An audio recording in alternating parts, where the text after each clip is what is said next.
Le couple Galère a réservé une croisière d'une semaine dans les îles grecques pour leur 20e anniversaire de mariage. Ils ont réservé cette croisière par leur agence de voyage prête à partir, incluant le vol aller-retour au départ de Paris à destination d'Athènes. Ce contrat est un contrat de voyage à forfait.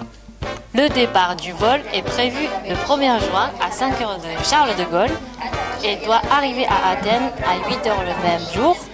Pour le départ du bateau à 14h, malheureusement, à leur arrivée à l'aéroport, le couple voit sur l'écran que leur vol est en retard à cause d'un problème technique. Suite à plusieurs heures d'attente, ils décollent enfin et arrivent à destination avec 3h10 de retard. Avec ce retard, ils manquent de louper la fin de l'enregistrement du bateau. Et donc leur croisière, peuvent-ils prétendre à une quelconque indemnisation en faisant une demande dès leur retour? Résolution. Pour le retard du vol, l'agence de voyage a normalement une obligation de résultat sur les prestations pour lesquelles elle s'est engagée, sauf pour le transport, pour laquelle elle est responsable au titre de l'obligation de moyens. Pour cet incident, la responsabilité de l'agence ne peut pas être engagée et les époux doivent donc s'adresser directement à la compagnie aérienne. Avec la compagnie aérienne, le couple Galère a un contrat de transport. Sa responsabilité peut être engagée, donc la préjudice est le retard de plus de 3 heures, et le fait générateur est le problème technique. Et le lien de causalité, du fait d'un problème technique, le couple est arrivé en retard et a failli louper sa croisière.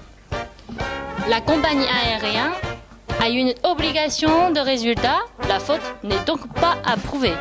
La compagnie pourrait s'exonérer pour force majeure, faute de co-contractant ou prescription, mais ici, le problème technique ne rentre pas dans les causes exonératoires. La compagnie doit donc indemniser les époux Galère, une indemnisation forfaitaire et calculée en fonction de la durée du vol prévu. Pour un vol intracommunautaire, selon le droit des passagers, ils peuvent prétendre à 400 € par personne. Ayant de justesse embarqué, dès la montée à bord, M. Galère se rend dans sa cabine afin de changer de tenue dans le but de se détendre au bord de la piscine. En retrouvant sa valise dans sa cabine, il se rend compte que cette dernière est complètement abîmée, qu'elle a été forcée et que des effets personnels ont disparu. M. Galère souhaite obtenir réparation des dommages, mais il se demande s'il doit se tourner vers le transporteur ou vers l'agence de voyage. Dans le cadre du contrat de voyage à forfait passé avec l'agence, afin d'engager sa responsabilité, il faut définir les points suivants. M. Galère a déposé sa valise à l'entrée du bateau avant son embarquement pour qu'elle soit prise en charge par le personnel de la compagnie maritime jusqu'à sa cabine. Cela fait partie de son contrat. Le préjudice subi est donc la valise abîmée et le vol d'affaires personnelles, bijoux et objets électroniques. Le fait générateur est le contrat de dépôt fait à l'entrée du bateau avant son embarquement pour qu'elle soit prise en charge par le personnel de la compagnie maritime. Le lien de causalité est donc le transport entre l'entrée du bateau et la cabine de M. Galère. Les causes d'exonération possibles par l'agence. Ici, l'agence peut essayer de s'exonérer par le fait que c'est le transporteur, donc la compagnie maritime, qui est responsable. En effet, l'agence indique que la partie transport ne relève pas de son organisation, car elle est mandataire de la compagnie maritime. Selon l'agence, il y a donc faute du co-contractant. Elle demande alors aux passagers de prouver que l'agence est en faute dans le préjudice subi.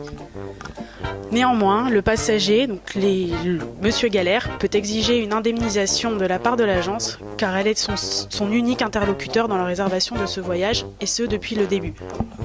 Elle est donc responsable de son client et doit alors l'indemniser comme le ferait son prestataire qui lui a une obligation de sécurité de résultat sur ses bagages. L'agence se voit dans l'obligation de procéder à une indemnisation à la place de la compagnie maritime, contre qui elle pourra se retourner par la suite car comme évoqué dans la Convention d'Athènes, en cas de préjudice résultant de la perte ou de dommages survenus au bagage de cabine, le transporteur est responsable si l'événement générateur du préjudice est imputable à la faute ou à la négligence du transporteur.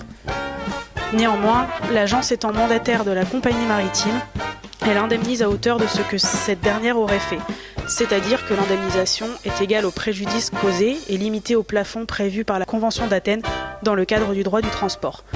Ici, 2 indemnisations sont donc possibles. Il s'agit d'un événement non maritime, donc la responsabilité du transporteur est engagée en cas de perte ou de dommages survenus au bagage de cabine, mais limitée dans tous les cas à 2200 DTS par passager et par transport, soit 2830 €. Sachant que des effets personnels, bijoux et objets de valeur ont été dérobés, le passager a droit à une indemnisation de la part du transporteur jusqu'à 3375 DTS, soit 4246 € pour la perte ou les dommages concernant des espèces, des titres négociables, de l'or, de l'argenterie, des bijoux, etc. uniquement lorsque ceux-ci ont été déposés auprès du transporteur qui a convenu de les garder en sécurité. L'agence indemnise donc Monsieur Galère. Lors du 4e jour de sa croisière, Madame Galère se rend à la piscine après son petit déjeuner comme tous les matins pour y parfaire son bronzage. Cependant, lors du chemin y menant, elle emprunte l'escalier et l'avant-dernière marche de celui-ci cède. Madame Galère tombe alors en arrière et se foule le poignet. Du fait de sa blessure, elle ne peut pas profiter de ses vacances comme elle le souhaiterait et ne peut plus se baigner à cause de son bandage. Elle demande alors réparation au croisiériste pour le préjudice subi une fois rentrée. A-t-elle raison et à quoi peut-elle prétendre ? Le transporteur est normalement tenu d'une obligation de sécurité de résultat pour les personnes qui voyagent avec lui. Mais dans le cadre d'une croisière, un croisiériste a une obligation de moyens pour les accidents individuels, comme c'est le cas pour Madame Galère. C'est le code du tourisme qui s'applique dans ce cas. Pour engager la responsabilité du croisiériste, il faut avoir des preuves. Tout d'abord, le préjudice subi. Madame Galère s'est foulé le poignet et n'a pas profité de ses vacances.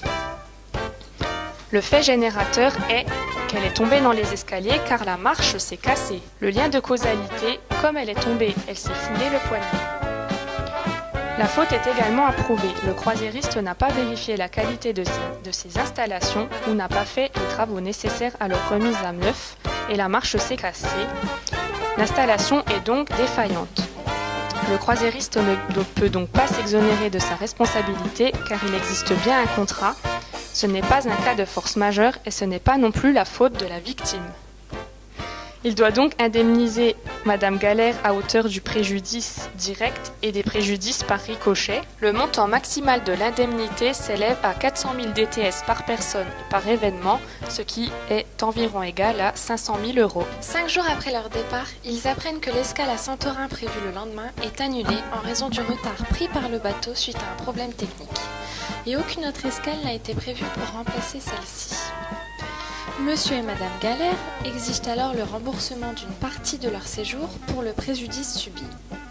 Les époux Galère sont liés avec l'agence de voyage par un contrat de voyage à forfait. Elle a donc une obligation de résultat sur les prestations pour lesquelles elle s'est engagée.